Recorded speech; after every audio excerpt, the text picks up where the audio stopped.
Well, police are calling the questioning of a 14-year-old suspect a significant development as they investigate the stabbing death of Barnard student Tessa Majors. The NYPD had been searching for the teen for nearly a week, but he was released after questioning. CBSN New York's Reena Roy is now outside the 26th precinct in Harlem with the latest details. Reena. Well, Natalie, as you can imagine, this probably came as a big surprise to people who originally heard that the teen was being held here at the 26th precinct and then was released. Police sources tell us that right now there's just not enough physical evidence to arrest the 14-year-old. A very busy nearly 2.5 weeks at the 26th precinct as detectives work towards justice in the tragic death of Barnard freshman Tessa Majors, who was stabbed to death in Manhattan's Morningside Park.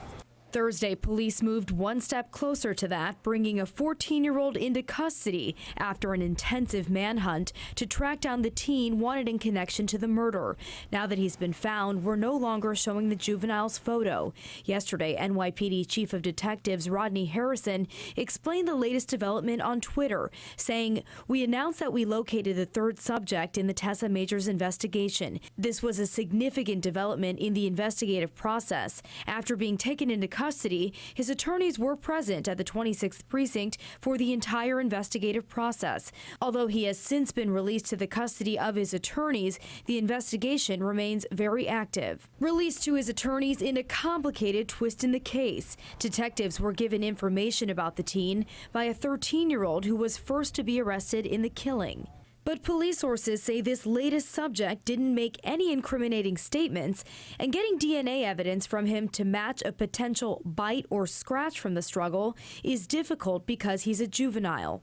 It may require a court order based on surveillance video near the scene, witness statements, and the words of that alleged 13-year-old accomplice who is still in custody. Sources say he claims he's not the one who did the stabbing, implicating another teen in the case who was also questioned and released. Meantime, police patrols in the park are up to keep residents safe and comfort them in the wake of this killing and a reported surge in robberies.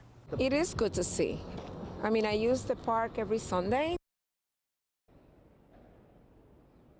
Now, as I mentioned, there is surveillance video in this attack, but police sources say it's just not clear enough to make an arrest of that 14-year-old. In the meantime, the NYPD is currently working to get that court order from a judge in hopes of collecting DNA evidence as soon as possible.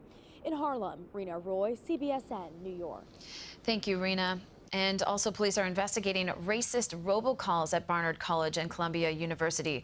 The calls to staff and faculty members have reportedly been related to the death of Tessa Majors.